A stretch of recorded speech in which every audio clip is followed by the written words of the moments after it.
Facebook here. As we're continuing to study about education on our Sabbath school lessons, I was thinking about the way that Jesus taught people, and he always protected the dignity of his students. And that is something, if you've ever been a teacher in any kind of a capacity, you know how important that is. I remember a few years ago, I was a teacher's aide, and I had done substitute teaching and teaching Bible class and things like that, but this was my first year as a teacher's aide. And I was grading the spelling tests, and this was in 5th and 6th grade. And the students actually had their spelling words on a list there on their desk. And it was for the whole quarter. Well, when we were doing the spelling test, of course, they had to remove the list from their desk or go sit away from their desk so that they couldn't look at the list during the spelling test. Well, after the test, I'm grading one of the papers, and a particular student had put for the last word, they had written down the word for next week's spelling test.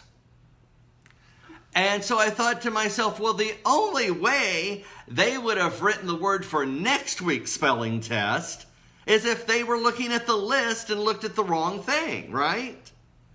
So I told the teacher, and the teacher mentioned to the student, you wrote a word for next week's list, implying, were you looking at the sheet you weren't supposed to be looking at?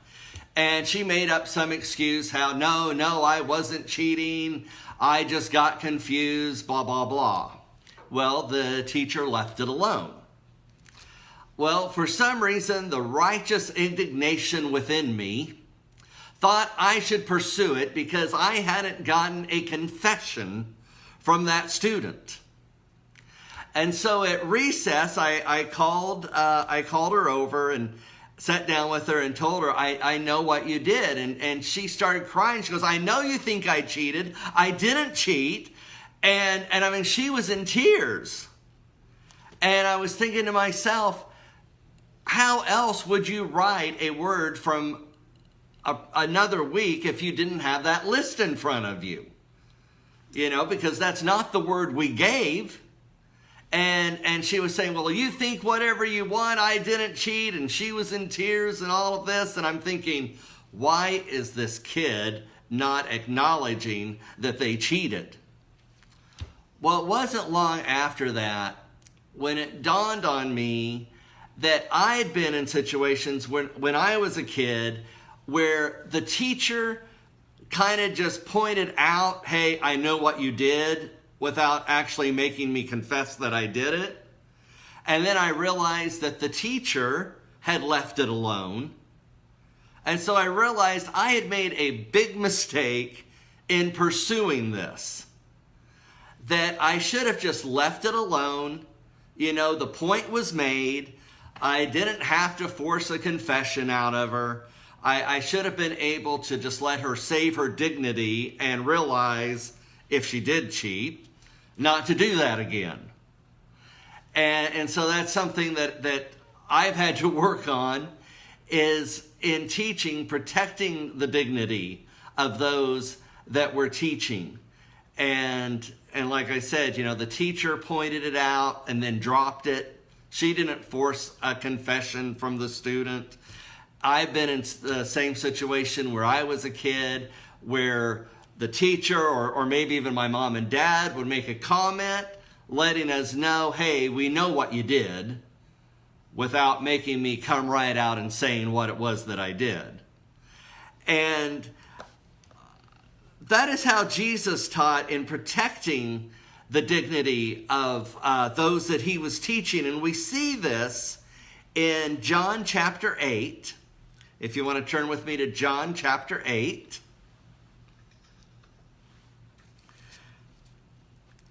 And in verse 1 here it says, Jesus went unto the Mount of Olives. Verse 2, and early in the morning he came again into the temple, And all the people came unto him, and he sat down and taught them. So here he is, the teacher, teaching. And then in verse 3, it says, And the scribes and Pharisees brought unto him a woman taken in adultery. When they had set her in the midst, they said unto him, Master, this woman was taken in adultery, in the very act. Now the law of Moses commanded that such should be stoned, but what sayest thou? This they said, tempting him, that they might have to accuse him. All right, so this is a trap. And so if Jesus says, stone her to death for breaking the law, then he's in trouble with the Romans, who were the only ones who could practice capital punishment at the time. Or if he says, let her go, now he's in trouble with the Jews, who say that such people should be stoned to death. And so they thought they were trapping him. But here's the thing, and we know this from Desire of Ages, that the people who brought her were the very ones who were in bed with her. Okay? Now this is important, because later Jesus is going to say, let he without sin throw the first stone. And he's not talking about general sin. He's talking about that specific sin. Because the law says that if someone was caught in adultery, the witnesses, first of all, it was the husband who was to make the accusation, not the Pharisees. It was the husband who was to make the accusation. Secondly, it was the witnesses who were supposed to do the stoning, not the other participants. And Jesus well knew these aren't witnesses, these are participants. And so that's very important, because a lot of people read this story and they get the idea that Jesus dismissed the Levitical law. And Jesus did not dismiss the Levitical law when he said, let he without sin throw the first stone. He was actually enforcing the Levitical law, because the Levitical law said the witnesses, not those who were guilty of the sin, but the witnesses were to throw the first stone. And Jesus well knew that they weren't witnesses. They were guilty of the same sin, which is why he said, let he without sin throw the first stone. So Jesus was not dismissing the Levitical law. He was actually enforcing it. And then furthermore, we know that Jesus was treated the way we deserve, so we can be treated the way he deserves. And that sin was punished by death. Jesus died on the cross for that woman's sin. It was punished by death. Jesus was treated the way she deserved, so she can be treated the way Jesus deserves. And the same for the other men as well. And that's what I want us to take a look at here. In verse 6, it says, this they said, tempting him or testing him, that they might have to accuse him. But Jesus stooped down and with his finger wrote on the ground as though he heard them not. Okay, what was he writing in the ground? Nobody knows exactly. And I believe nobody knows, because again, that is the way that Jesus protects human dignity. He didn't want everybody else to know what he was writing in the sand. The only people who needed to know what was being written in the sand was the people that he was trying to reach. And he was trying to reach them without publicly embarrassing them. Okay? He was trying to reach them and let them save their dignity, unlike me when I was talking to that girl that I thought had cheated on a test and was bringing her to to a total embarrassment, that's not Jesus's way. Jesus was writing in the sand. To this day, we don't know exactly what he wrote. And that's the point. It wasn't for us. It was for those people, and those people alone. Obviously, it had to do with their involvement in the charade. And they all began to leave as they were reading that. But what we see here is that Jesus was reaching them in a way that he could protect their dignity. And I've heard it said before, God is recorded writing twice in the Bible. Once on stone, the 10 Commandments. And he wrote those on stone because they can't be done away with. But he wrote the sins in the sand, or whatever derogatory message he had to write. He wrote that in the sand so it could be wiped away. And that's the beauty of Jesus in his teaching, as he teaches to protect human dignity. And so in verse 7, so when they continued asking him, he lifted up himself and said unto them, he that is without sin among you, let him first cast a stone at her. And then he stooped down and wrote on the ground. Okay, again, that's very important. We know what Jesus was talking about when he said, let he without sin throw the first stone. And again, as I've already mentioned, he was talking about the same specific sin. Okay? He wasn't just talking about sin in general. He knew that the one who was to throw the stone was to be a witness, not a participant. And many of them were trapping her. It was a charade. They were in on it. Okay? And it's important, too, that we notice that when Jesus says, let he without sin throw the first stone, at this point, they are prepared to literally throw stones. Of course, it was a trap for them. They weren't going to do it. It was a trick. But this woman is kneeling there, probably expecting the stones to come at any time. And she has her eyes closed, can't see, and she's expecting those stones to come flying. Those are literal stones. And why that is important to know is because many times in church discipline, somebody might be brought before the church for church discipline. And that's something that doesn't happen a lot because a lot of times it's not handled correctly. There are proper channels for doing that, and Jesus mentions those in Matthew 18. And of course, the first step before it ever comes to the church is for the two private parties to resolve that without anybody else ever knowing about it. And again, that is how Jesus works to protect human dignity. We don't need to publicly embarrass people. Jesus does his best not to do that. As a matter of fact, Jesus worked his first miracle, turning water into wine. It wouldn't have hurt those people at the party to drink water.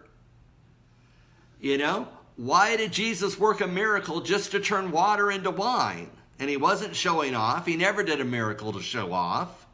It wouldn't have hurt them to drink water. Jesus performed that miracle, I believe, for one reason. And that was to save the host from public embarrassment. And Jesus is always working to save people from public embarrassment. Again, he's writing in the sand to save these people from embarrassment. In Matthew 18, he says, go to the person privately so that the whole world doesn't end up hearing about it.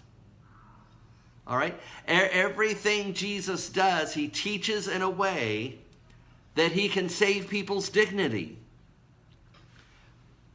But when somebody's brought before the church for church discipline, and somebody will say, well, we don't need to confront that person. Let he without sin throw the first stone. Well, wait a minute. We weren't talking about stoning the person. We were just talking about church discipline. Maybe at the worst them being disfellowshipped. But we weren't talking about stoning them, or even in a nominating committee meeting. Somebody's name will come up for an office and somebody will say, well, this person, does this or that. I don't know if they're fit for the office, but then again, let he without sin throw the first stone. Well, again, we weren't talking about stoning the person. We were talking about whether or not they should have a church office. Okay, that's very important to see that difference, because Jesus is not speaking figuratively here. He's speaking literally. Okay, so we still need to make sure that our church officers are qualified. We still need to protect the integrity of the church and be faithful to people that in our church, and faithful to confront them and discipline them when they need it in the right way. That is what Jesus did. And so that is something that we need to do as well, but in a way that protects human dignity. And even this woman, they dragged her. She was caught in the act. Chances are she's not dressed properly. And I can see Jesus, as that woman is kneeling there half naked, I can see Jesus taking off his coat and putting it around her to protect not just her sexuality, to protect her human dignity. And the same Jesus that I can see taking off his coat to protect this woman, to protect this sinner's dignity, that same Jesus later hung naked on a cross in front of the entire universe. Again, Jesus was treated the way we deserve, so we can be treated the way he deserves. And it may not be pleasant to think about, but it's a very important point.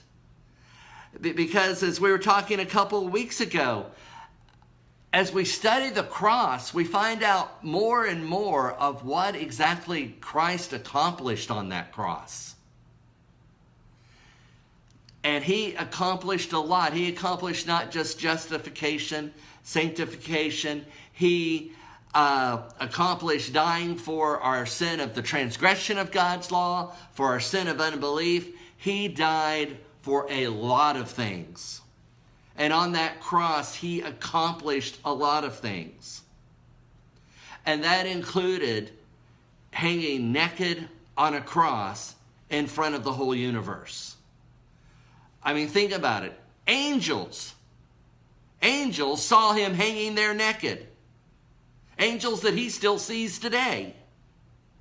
Why did Jesus have to endure that embarrassment, that dehumanization, that indignity? He had to taste that so that he could save us from it. He was treated the way we deserve, so we can be treated the way he deserves.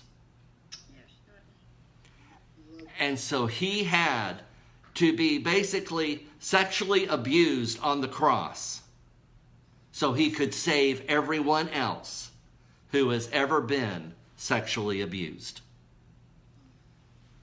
He had to be humiliated on that cross so that he could save us from humiliation. The same Jesus who went to great lengths to protect a host at a wedding from public embarrassment. The same Jesus who wrote in the sand to keep men from being publicly embarrassed. The same Jesus who probably put his coat over this woman caught in adultery to protect her dignity, to save her from embarrassment, was publicly humiliated and embarrassed on the cross in front of the entire universe so that he could save the entire universe from public disgrace and give the entire universe their dignity back. That is how far our teacher goes to protect the dignity of his students. And now we go on. It says in verse 9, "And they which heard it, being convicted by their own conscience, went out one by one, beginning at the eldest, even unto the last. And Jesus was left alone, and the woman standing in the midst."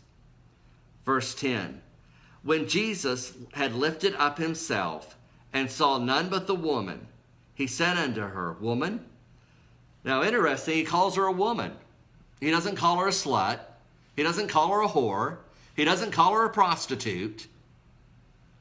He calls her woman. That was a sign of great respect. That's what he called his mother, woman. Because in the Orient, that was how you showed great respect. And so he calls her a woman. He gives her dignity back. "Where are thine accusers? Hath no one condemned thee?" In verse 11, she said, "No man, Lord." And Jesus said unto her, "Neither do I condemn thee. Go and sin no more." Now, in the Adventist church, I know Adventists love pointing out that, yes, Jesus forgave this woman, but he also told her, you go and sin no more. You know, he didn't let her off the hook. He said, go and sin no more. But you know what he didn't say? He didn't say, go and sin no more, and then I'll stop condemning you. Do you see the difference? He says, neither do I condemn you. Go and sin no more. Jesus was giving her dignity back. I don't condemn you. Now you're free to live a new life. Because the fact of the matter is, she wanted to live a new life. She wanted out of that trap that she was in. And many today want out of the trap that they're in. And the condemnation just makes it worse. Jesus said, neither do I condemn thee. Go and sin no more. Not, go and sin no more, and then I'll stop condemning you. And that is important, because how many times have we told somebody, you know, we treat you that way because you act that way. If you stop acting that way, we'll stop treating you that way. And what we're saying is, stop sinning, and then we'll stop condemning you. You know? We call you a child because you act like a child. We call you that because you act like that. You see? What we're saying is, stop acting like that, and then we'll stop condemning you. But that's not what Jesus said. Jesus said, I'm not going to condemn you. Now you're free to go live a new life.